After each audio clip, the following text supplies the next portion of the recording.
야곱이 가나안 땅 곧 그의 아버지가 거류하던 땅에 거주하였으니 야곱의 족보는 이러하니라. 요셉이 17세의 소년으로서 그의 형들과 함께 양을 칠 때에 그의 아버지의 아내들 빌하와 실바의 아들들과 더불어 함께 있었더니 그가 그들의 잘못을 아버지에게 말하더라.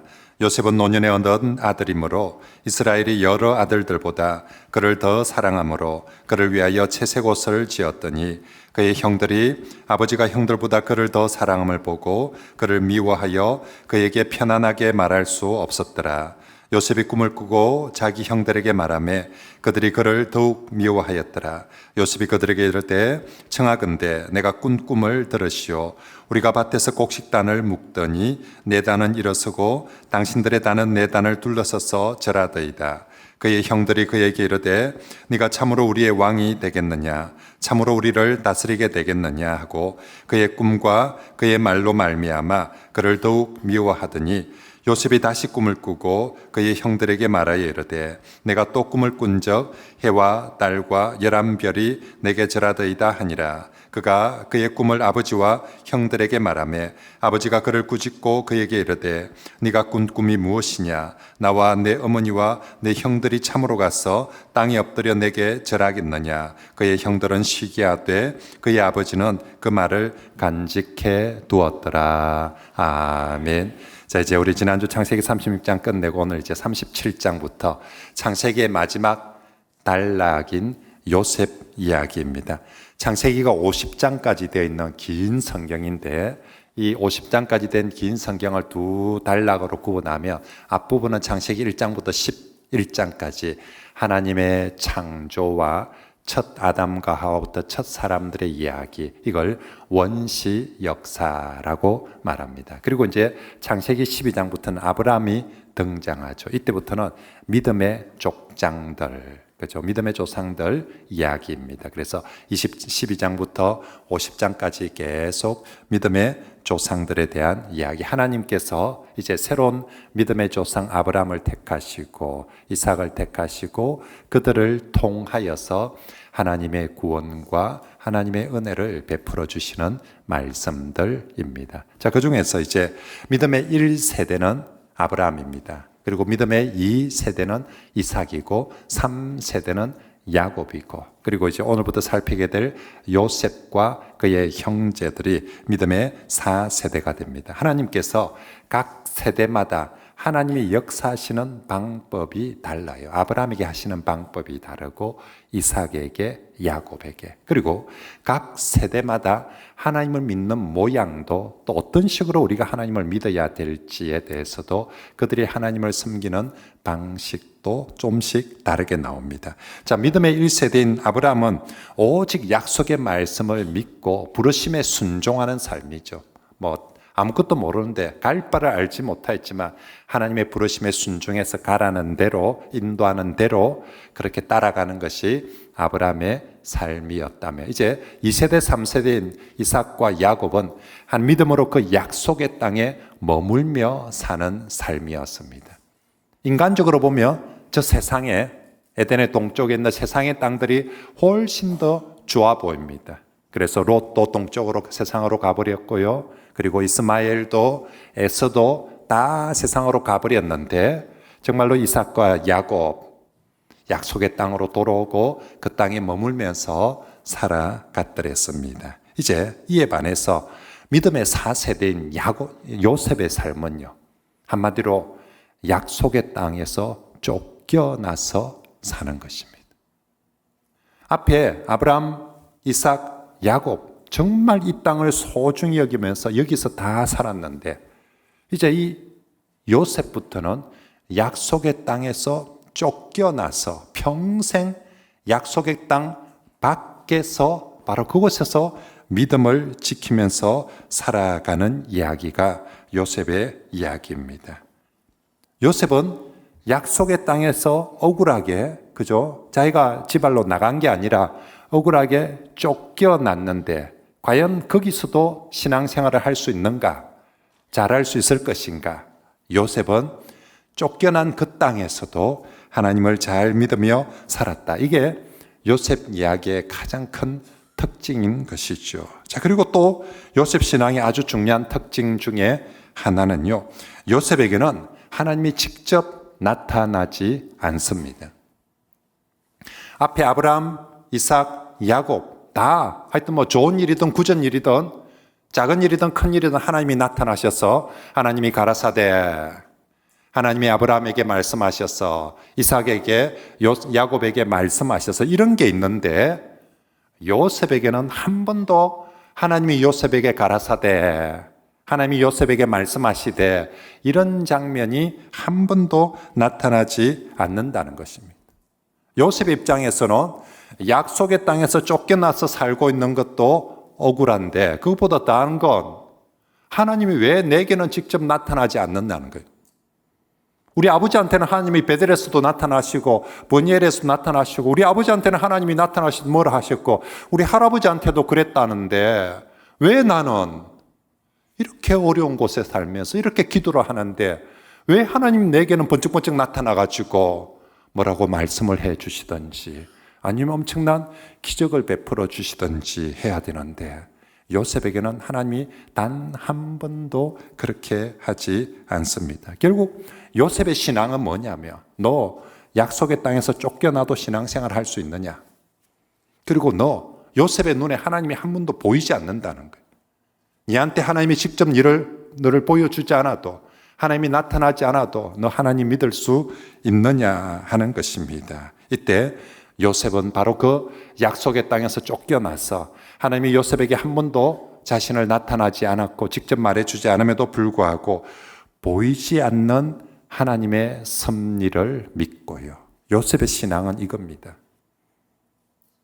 그 전에 저거 아버지들은 다 어쨌거나 하나님을 직접 만났어요. 근데 요셉은 보이지 않는 하나님, 보이지 않지만 살아계시고 섭리하시는 그 하나님을 믿고 약속의 땅 밖에서도 온전한 믿음을 지키며 살아간 이야기, 이게 바로 요셉의 신앙 이야기입니다. 성도 여러분, 어쩌면 오늘 우리 시대 성도들이 살아야 되는 삶의 모습이 바로 요셉과 같은 신앙에, 어떤 사람은 아브라함처럼 신앙생활하면서 살아야 되는 경우도 있는데, 많은 우리 성도들이 사실은 요셉처럼 요셉의 신앙을 가지고 살아야 되는 경우가 많이 있습니다. 오늘 우리 삶도 요셉만큼이나 많은 고난을, 어려움들을 겪고 있지요. 그런데 어려움을 겪는 게 문제가 아니라, 그래서 어려워서 나는 열심히 하나님께 기도하는데 하나님이 내게 직접 나타나질 않는 거예요. 딴 사람한테는 하나님이 뭐 응답해 주셨다 하기도 하고, 딴 사람한테는 하나님이 뭐 나타나셔서 어떻게 해줬다 하는데, 기적도 베풀어 줬다 하는데, 나는 하나님이 내게 뭔가 직접 나타나셔서 말씀해 주지도 기적을 베풀어 주지도 않는 거죠. 그런 속에서 우리는 어떻게 합니까? 아유, 그럼 나 이제 교회 안 다닐란다, 뭐. 기도해봤도 뭐. 내한테는 하나님 나타나지도 않고 뭐. 나 이제 안 할란다. 그렇게 해야 될까? 요셉은 그 와중에 하나님을 붙드는 거죠. 어떻게 해요? 요셉은 이제, 요셉과 우리는 기록되어진 하나님의 말씀, 설교되어지는 하나님의 말씀을 붙잡고 사는 거죠. 요셉에게 하나님이 직접 말하지 않았습니다. 그러면 요셉은 도대체 어떻게 하나님을 알고 믿습니까? 아버지를 통해서 들은 거죠. 아버지가 만난 하나님을 듣고 배운 거예요. 할아버지가 만난 하나님을 듣고 배운 거죠. 그걸 오늘 우리 시대는 기록되어진 말씀으로 하나님을 가르쳐요. 여러분, 내가 직접 만나야만이 그게 하나님 말씀입니까? 하나님이 앞선 우리 신앙의 선배들 통해서 기록되어진 말씀은 이건 가짜입니까? 이건 2등급입니까? 3등급입니까? 내가 직접 하나님을 만나서 들어야 그건 1등급이고 이건 2등급입니까? 그러지 않다는 거죠. 요셉, 자기가 직접 하나님을 듣지 않았지만 아버지로부터 할아버지로부터 전수되어진 하나님의 말씀을 듣고 요셉은 이제 신앙생활을, 요셉 이후에 다 마찬가지입니다. 요셉 이후에 애굽에서 살아야 되는 모든 사람들은 다 이제 전수되어진 하나님의 말씀을, 기록되어진 하나님 말씀을 믿으며 살아가야 되고, 그리고 약속의 땅 밖에서 정말 와, 진짜 이런 데도 하나님이 역사하실까 싶을 만한 그런 약속의 땅 밖에서도 오직 믿음으로 살아가고 승리하는 그런 저와 여러분들이 되시길 바랍니다. 그게 흔들릴 때마다 요셉 이야기를 보는 거죠. 요셉은 우리에게 그렇게 믿음으로 살 때 어떻게 하나님께서 역사하시고 은혜를 베풀어 주시는지를 보여주고 있습니다. 자, 그러면 오늘 본문 말씀 좀 더 자세히 보면요. 자, 2절 시작을 이렇게 합니다. 야곱의 족보는 이러하니라로 창세기 37장 시작하죠. 지난주 에세의 족보, 창세기에 나오는 9번째 족보 톨레도트라고 했습니다. 이제 10번째 마지막 족보가 37장에 야곱의 족보는 이러하니라로 나오고 있습니다. 자, 지난주에 36장의 에세의 족보의 제일 큰 특징은 가장 긴 족보였습니다. 가장 많은 사람들이, 다양한 사람들이 출연하는 그런 족보였다면 오늘 야곱 자손의 족보의 특징은요. 자, 앞에 36장의 족보는 누가 누구를 낳고 누가 누구를 낳고 누가 누구를 이렇게 나갔는데 37장의 야곱의 족보는 누가 누구를 낳고 누가 누구를 낳고가 아니라 한 사람 한 사람의 이야기를 아주 상세하게 소개하고 말씀하고 있습니다. 단순히 누가 낳았다 이름만 적는 것이 아니라 여기는 그 사람이 무슨 생각을 했는지, 무슨 기도를 했는지, 무슨 고난을 받았는지, 무슨 일을 했는지 저런 것도 다 적어 놓습니까? 예, 하나님은 그렇게 하고 있어요. 지난주 36장에 나오는 사람이 인간적으로 훨씬 더 잘 나가는 사람들이 많았습니다. 족장도 있고 왕도 있고. 그런데 하나님은 그 사람들은 이름만 적도록 하고, 여기는 왕도 아닌데 무슨 대단한 사람들도 아닌데 그래도 하나님은 이 사람들은 언제 태어났는지, 무슨 생각을 하고 사는지, 뭘 먹는지, 무슨 일을 겪었는지 하나씩 하나님이 훨씬 더 눈여겨보시고 더 소중하게 보시고 더 귀하게 보신다는 것을 바로 이 족보의 모습을 통해서 보여주고 있습니다. 오늘 우리도 마찬가지입니다. 세상은 돈 많고 권력 있는 사람들이 그 사람들을 멋지게 보일지 모르지만 하나님은 오늘도 믿음 지킴에 사는 저와 여러분들을 훨씬 더 소중하게, 훨씬 더 관심 있게, 훨씬 더 중요하게 하나님이 지켜봐 주실 줄 믿습니다.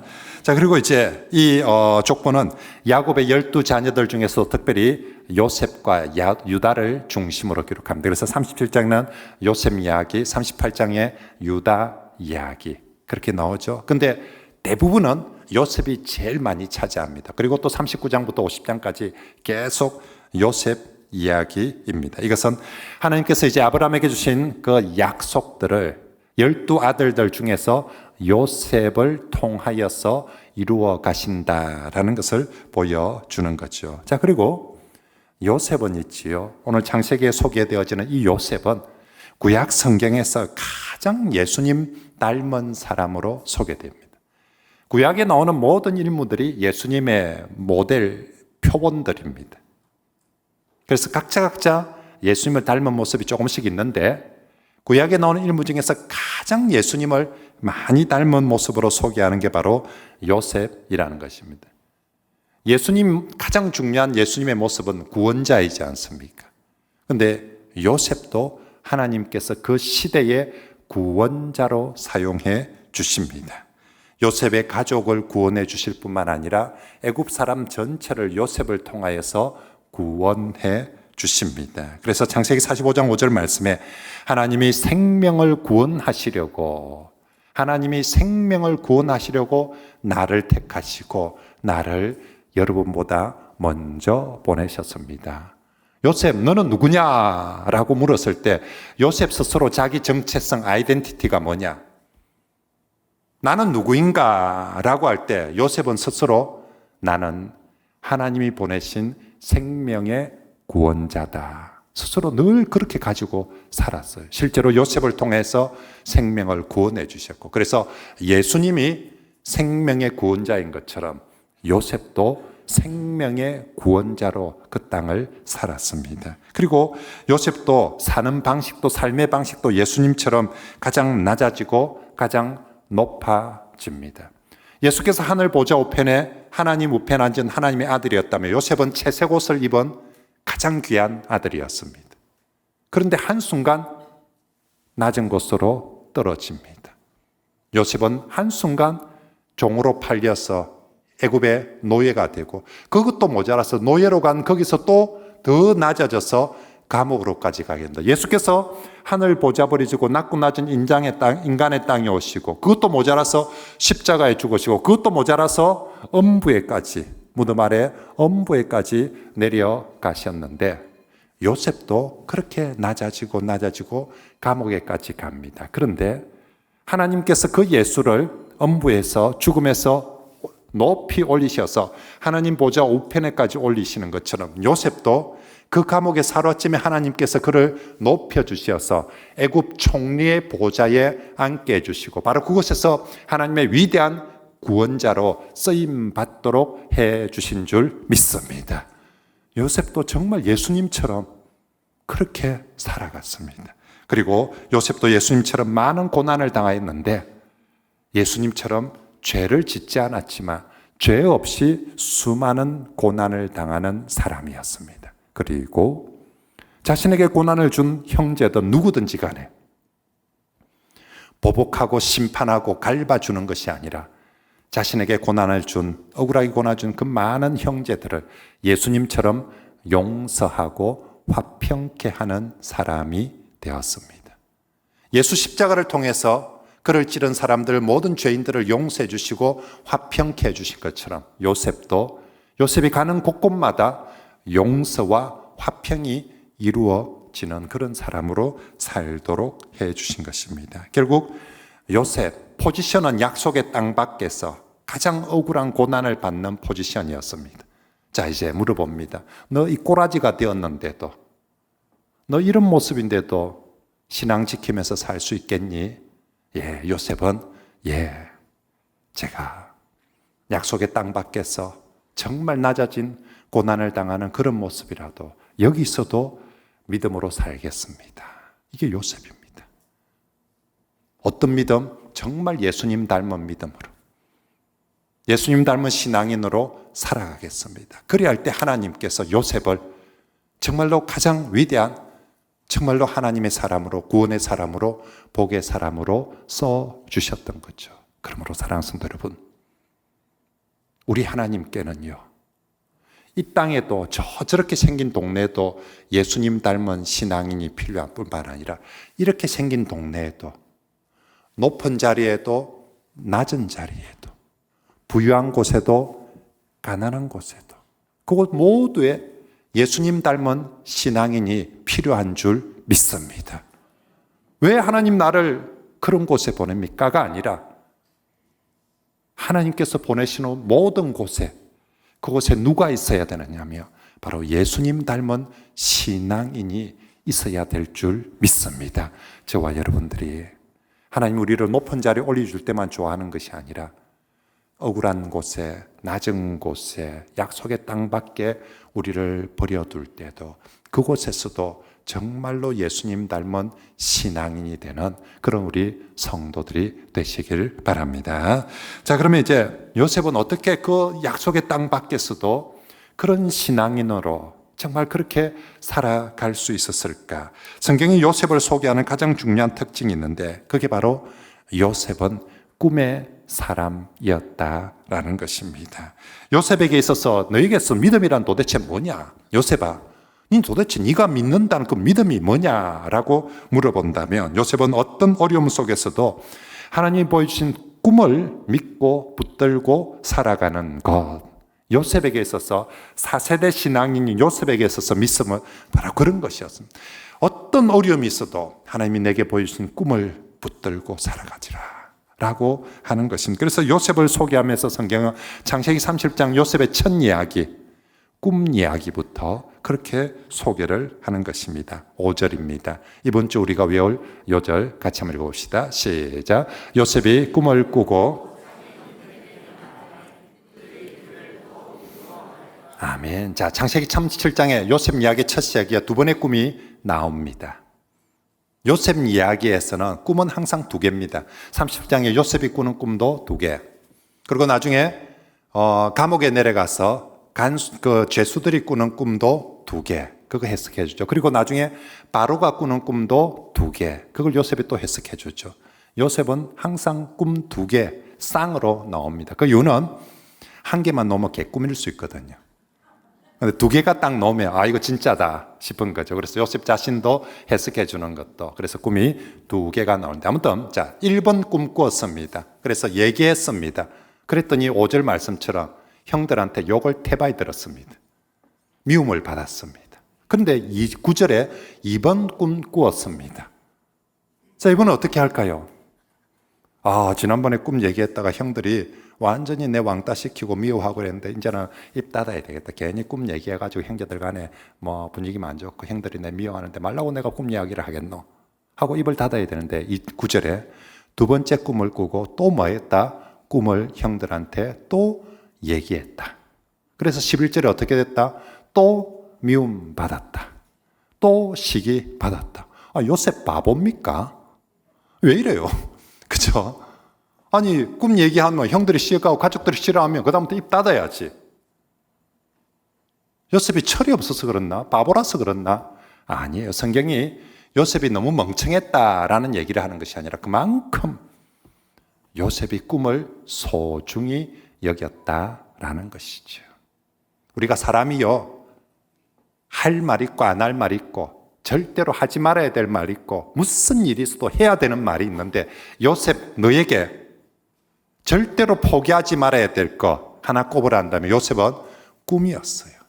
욕을 듣더라도 미움을 받더라도 하나님 보여주신 꿈을 전하지 않을 수 없고 고백하지 않을 수 없고 형들에게 얘기한다는 것은 그것은 그만큼 자기 가슴에 새기는 거예요. 그래서 19절에 보면 형들이 요셉이 올 때 별명을 하나 지어주는데 뭐라고 지어줍니까? 저기 꿈꾸는 자가 오는도다. 여러분, 꿈 얘기 2번 했다고 형들이 별명을 꿈꾸는 자라고 지어주겠습니까? 아니죠.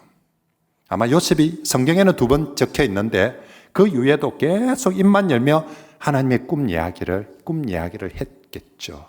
그러니까 형들이 저 꿈제의 아이가 입만 열면 꿈, 하나님의 꿈 해삼에서 한다 아이가 그렇게 놀리고 있다는 것입니다. 결국 누가 봐도 요셉은 하나님 주신 꿈을 믿고 붙들고 살아가는 꿈의 사람이었습니다. 물론 요셉의 꿈은 자신의 욕망, 야망을 꿈꾸는 스스로가 만들어낸 꿈이 아니라 하나님이 보여주신 꿈이고 비전이고 사명이었습니다.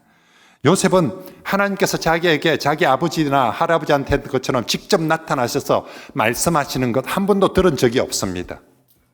그렇지만 꿈을 통해서 들려주는 이걸 하나님의 말씀으로, 하나님의 사명으로, 하나님의 꿈으로 믿고 받아들인 것입니다. 그리고 요셉의 현실은 나중에 이 꿈과는 정반대로 흘러갑니다. 꿈은 위대해지고 높아지는 건데 현실은 낮아지고 쫄딱 망하고 엉망이 되어져 가는 게 현실입니다. 아이고 막 개꾼이었는갑다. 아이고 때려치우자 이제. 그러지 않습니다. 정말 현실이 이 꿈과 정반대로 흘러간다 할지라도 그 정반대의 현실 속에서도 여전히 그 꿈을 바라보고 믿고 포기하지 않았습니다. 그래서 요셉이 얼마나 이 꿈을 붙들고 살았는지 나중에 창세기 45장부터는 이제 이 모든 요셉 이야기의 마무리거든요. 그때 뭐라고 합니까? 자신의 고난의 인생을 자신에게 보여진 꿈을 이루기 위한 하나님의 섭리였다라고 계속 그렇게 고백을 합니다. 45장 5절에 하나님께서 생명을 구원하게 하시려고 나를 나는 애굽에 왜 왔는가? 하나님이 나를 그때 보여준 그 꿈을 이루기 위해서, 생명의 구원자가 되는 그 꿈을 이루기 위해서 나를 여기 보내셨구나. 요셉은 철저하게 무슨 생각을 해도 세월이 아무리 많이 흘려도 바로 이 하나님의 꿈 속에서 모든 것을 해석하고 바라보았던 것이죠. 그러므로 사랑하는 성도 여러분, 오늘 우리가 요셉처럼 약속의 땅 밖에서 하나님이 직접 내게 한 번도 나타나지 않는 상황 가운데서 우리는 어떻게 믿음을 지키며 그곳에서도 예수님 닮은 신앙인으로 살아갈 수 있을까? 오늘 성도 여러분, 요셉처럼 하나님의 꿈을 받으시고 믿고 붙들고 살아가시길 바랍니다. 여러분 자신의 욕망이나 세상의 풍조를 따라 사는 것이 아니라 여러분, 사람들마다 자기가 사는 삶의 에너지 원동력이 있습니다. 도대체 무슨 힘으로 살아가니? 옛날 우리 어른들은 무슨 힘으로 살았습니까? 어쨌거나 자식 공부시키려고. 그죠? 먹고 살기가 편해서 산 게 아니라 정말 먹고 살기 어려웠는데 그래도 자식 공부시키고 자식 좀 더 잘 되게 해줄 기라고 부모가 그 고생하면서 어렵지만 견디고 살아간 거예요. 오늘은 여러분 무슨 힘으로 지금 오늘을 살고 있습니까? 내 노후 잘 먹고 잘 살기 위해서 그 힘으로 오늘을 버티고 있습니까? 아니면 여전히 자식 때문에 오늘을 버티고 있습니까? 성도는요, 내 노후 때문에 오늘을 버티고 사는 것이 아니라 하나님이 보여주신 꿈, 그 사명 때문에 요셉처럼 그 어려운 정말 고난의 땅에서도 바로 그 사명 때문에, 꿈 때문에 오늘을 살아가는, 오늘을 견뎌내는, 오늘을 이기는 그런 우리 성도들이 되시길 바랍니다. 목사님 저는 꿈 잘 안 꾸는데요. 꾸봤자 늘 개꿈이던데요. 여러분 그렇지 않습니다. 하나님은 성도에게 개꿈을 주는 것이 아니라 진짜 하나님의 꿈, 하나님의 사명을 반드시 허락해 주시는 줄 믿습니다. 방법은요, 요셉처럼 진짜 그런 꿈을 꾸게 할 수도 있고요. 하나님이 우리에게 사명을 꿈을 주시는데 요셉처럼 진짜 그런 꿈을 꾸게 할 수도 있지만 대부분의 성도들에게 하나님께서 꿈을, 사명을 주시는 방법은 하나님의 말씀을 통해서 주십니다. 지금 시대는. 하나님의 말씀을, 설교되어지는 이 하나님의 말씀을 통하여서 하나님이 내게 꿈을 주시고 사명을 주십니다. 그리고 우리의 기도를 통하여서 하나님이 나에게도 꿈을 주시고 사명을 주십니다. 기도할 때에 성령께서 감동 주시는 게 있어요. 성령께서 내 마음속에 계속 주시는 그 감동이, 그 마음이 있어요. 그게 바로 하나님 주시는 꿈이고 사명입니다. 때론 사건이나 사람을 통해서도 그때 그 사람을 통해서, 그때 그 사건을 통해서 하나님이 내게 꿈을, 사명을 보여주기도 합니다. 그런데 안타깝게도 많은 사람들이 하나님 주신 그 꿈을 붙들지를 않는 거예요. 그 꿈을 마음에 새기지를 않고 그 꿈보다는 그냥 자기 현실 따라서, 세상의 부요 따라서 살다 보니까 하나님의 주신 꿈을 잊어버리는 거예요. 잃어버리는 거예요. 하나님 주신 꿈을 잃어버리니까 마치 꿈이 없는 사람처럼, 꿈이 없는 사람처럼, 꿈이 없으면 어찌 삽니까? 그냥 하루하루 사는 거죠. 그냥 놈들처럼 살아가고 있는 경우가 많은 것입니다. 그러므로 사랑하는 성도 여러분, 다시 한번 나를 향한, 하나님이 나를 창조하시고 나를 구원하시면 그냥 우리처럼 아무 생각 없이 그냥 막 세상 풍조 따라 놈들처럼 살라고 우리를 창조하시고 구원하신 것이 아니라 나를 향한 하나님의 꿈이 있고 하나님의 소원이 있기 때문에 우리를 창조하시고 우리를 구원하시고 우리를 그리스도인으로 불러주신 줄 믿습니다. 그러므로 하나님, 정말 내가 먹고 살기 위해서 사는 인생이 아니라, 자식 때문에 어쩔 수 없이, 노후 때문에 어쩔 수 없이 사는 인생이 아니라 하나님의 꿈을 붙들고 사는 그런 신앙인들이 되시길 바랍니다. 그리고 혹시 하나님의 꿈이, 사명이 뭔지 모르겠거나 잊어버린 사람들은 다시 한번 하나님의 꿈을 달라고 기도하고 사모하시길 바랍니다. 하나님은 자기 백성들에게 반드시 꿈을 주시고 사명을 허락해 주실 줄 믿습니다. 어린아이들에게도 꿈을 주실 뿐만 아니라 늙은이들에게도, 여러분 요엘서를 읽어보십시오. 성령을 부어주시고 늙은이에게도 꿈을 주시고 사명을 주신다라고 분명히 성경은 약속하고 있습니다. 오늘 요셉은 17살의 어린 나이에 하나님의 꿈을 봤습니다. 근데 아브라함은 75살의 나이에, 모세는 80세의 나이에 하나님의 새로운 사명을 받고 하나님 나라를 위해서 일어나고 있습니다. 여러분 80에도 얼마든지 하나님 주시는 사명이 있습니다. 우리 교회 우리 송경철 장로님, 김재희 장로님 지금 매주마다 한 주도 빠지지 않고 전도해 오고 있지 않습니까? 2년 전에 송 장로님이 저한테 와가지고, 목사님 제가 이제 열심히 한번 전도해 보겠습니다. 매주 전도에 삼아 놓겠습니다라고 그렇게 하나님께서 전도의 소명을, 전도의 사명을 주신다. 나이 60에 하나님이 내게 주신 새로운 사명, 전도의 사명이다 싶어서 담임 목사에게 찾아와서 목사님 매주 한번 전도해 보겠습니다. 그러고 나서 지금 거의 1년 6개월 넘게 한 주도 빠지지 않고 우리 송재철 장로님도 김재희 장로님도 매주마다 전도해 오고 있습니다. 전도하는데 뭐 한 방향에 다 뭐든지 되겠습니까?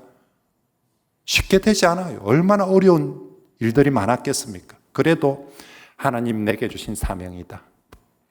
내 나이 60에 하나님이 내게 주신 꿈이고 사명이다.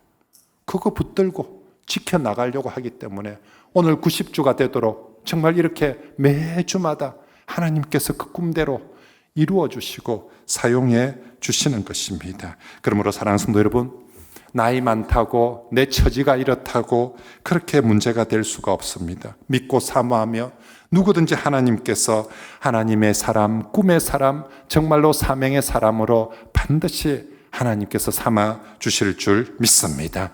오늘 말씀을 통해서 다시 한번 우리 그냥 아무 생각 없이 사는 사람, 생사통조대로 흘러떠내려가는 사람이 아니라 하나님, 저 꿈의 사람이 되게, 사명의 사람이 되게 해주십시오. 우리 하나님은 오늘도 우리가 아무리 낮은 곳에 있다 할지라도 하나님을 향한 믿음을 가지고 꿈을 꾸고 사명을 붙들고 살아가는 그 사람들을 통해서 반드시 역사하시고 은혜를 베풀어 주실 줄 믿습니다. 노예로 끌려갔던 요셉이 그렇게 귀한 위대한 하나님의 사람으로 쓰임받을 줄 누가 알았겠습니까? 단 1%의 가능성도 없는 일이었습니다. 하지만 그 정말 낮은 자리에서도 하나님의 향한 꿈과 사명을 붙들고 살아가니까 하나님께서 정말 그렇게 놀랍게 써주시는 거죠. 저와 여러분들도 나이와 상관없이 환경, 처지와 상관없이 그 거룩한 소망을 가지고 살아가는 그런 성도들이 되시길 바랍니다. 그리고 우리가 기억할 것은요, 우리가 그렇게 하나님의 꿈을 가지고 하나님의 사명으로 산다고 해서 모든 일이 다 좋아지는 것은 아닙니다. 오히려 우리가 가진 그 꿈, 사명 때문에 미움과 고난을 받게 됩니다. 요셉은 개인적인 잘못을 해서 엄청난 고난을 받은 게 아닙니다. 전부 다 이 꿈 때문에, 하나님 주신 꿈 때문에 요셉은 그 엄청난 고난을 겪게 됩니다. 만약에 요셉이 이 꿈을 포기해버렸다면, 이거 안 되겠다고 치워버렸다면 아마 요셉은 그런 고난을 받지 않아도 되었을 것입니다. 요셉의 형들이 요셉을 팔 때도 왜 파느냐면 요셉 이게 인간적으로 하는 짓이 미워서가 아니라 20절 말씀에 보면 그 꿈이 어떻게 되는지 보자라고, 결국 요셉의 형들이 미워하고 핍박한 건 요셉의 꿈이었어요. 요셉이 꿈 얘기만 안 했으면 막내 동생을 그렇게 미워할 이유가 없어요. 근데 요셉이 자꾸 꿈 하니까 좋다, 한번 보자, 네 꿈이 어찌 되는지 한번 보자라고 요셉의 형들은 요셉의 꿈을 핍박하였던 것입니다.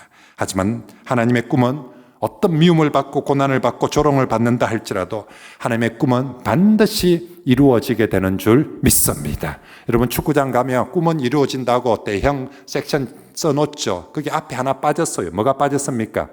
하나님의 꿈은 이루어진다. 그냥 꿈은, 개꿈은 안 이루어집니다.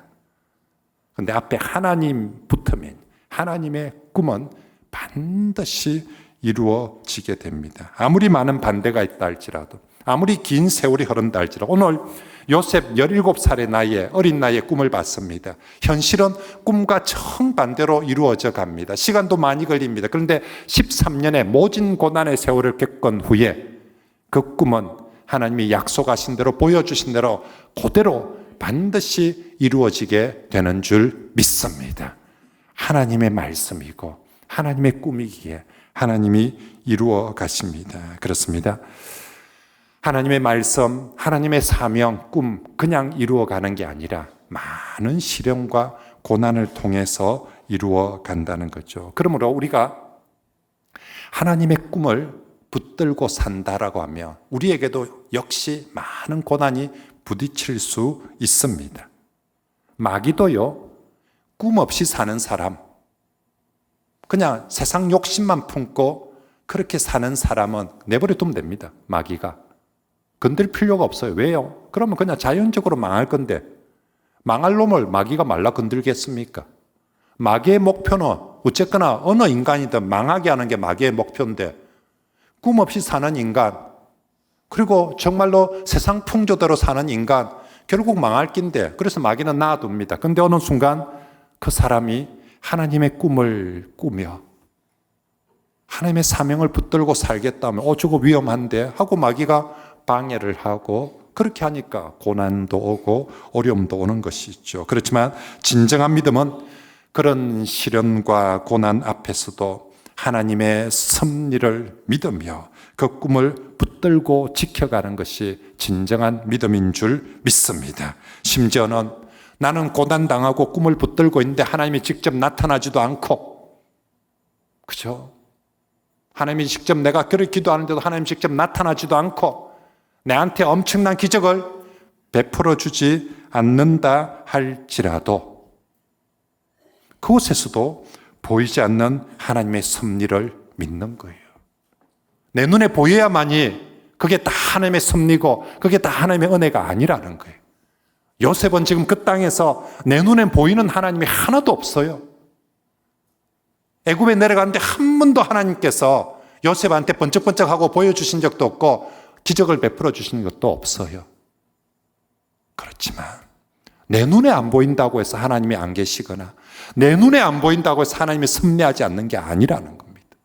요셉은 내 눈에 보이지 않지만 하나님이 반드시 살아계시고 하나님이 반드시 섭리하신다는 것을 믿었기 때문에 그 애굽 땅 노예와 죄수의 삶 속에서도 하나님의 꿈을 붙들고 살아간 것입니다. 그리고 하나님은 그런 요셉의 믿음을 귀하게 보시고 그런 요셉을 정말 가장 예수님 닮은 사람으로, 축복의 사람으로, 구원의 사람으로 써주신 줄 믿습니다. 그러므로 사랑하는 성도 여러분, 오늘도 이제 우리가 요셉처럼 약속의 땅 밖에서, 정말 고난의 땅에서, 때론 억울한 땅에서 우리가 살아가야 될 때도 있습니다. 나라고 해서 그런 땅으로 쫓겨나지 않는다는 그런 법은 없습니다. 하나님 왜 나를 저 약속의 땅 밖으로 쫓아내었습니까? 네, 하나님 말씀합니다. 거기도 예수님 닮은 신앙인이 필요하니까. 그죠? 부유하고 성공하고 잘 나가는 동네만 예수님 닮은 신앙인이 필요한 것이 아니라 진짜 억울한 곳에, 가난한 곳에, 힘든 곳에도, 그곳에도 예수님 닮은 신앙인이 필요하니까 저를 보낸 것이지요. 우리 그곳에서도 정말 내 여건과 형편이 좋은 곳에서만 신앙생활하고 상황 안 좋아지면 뭐 하나님 일어나고 도망가 버리는 것이 아니라 그곳에서도 하나님의 꿈을, 하나님의 사명을 붙들고 살아갑니다. 기록되어진 이 말씀을 붙들고, 그리고 정말 눈에 보이지 않지만 섭리하시는 하나님을 믿으면서 그렇게 그곳에서도 예수님 닮은 신앙인으로 살아가며 하나님이 반드시 요셉을 통하여서 역사하시고 은혜를 베푸신 것처럼 우리를 통하여서도 하나님이 그렇게 역사하시고 은혜를 베풀어 주실 줄 믿습니다.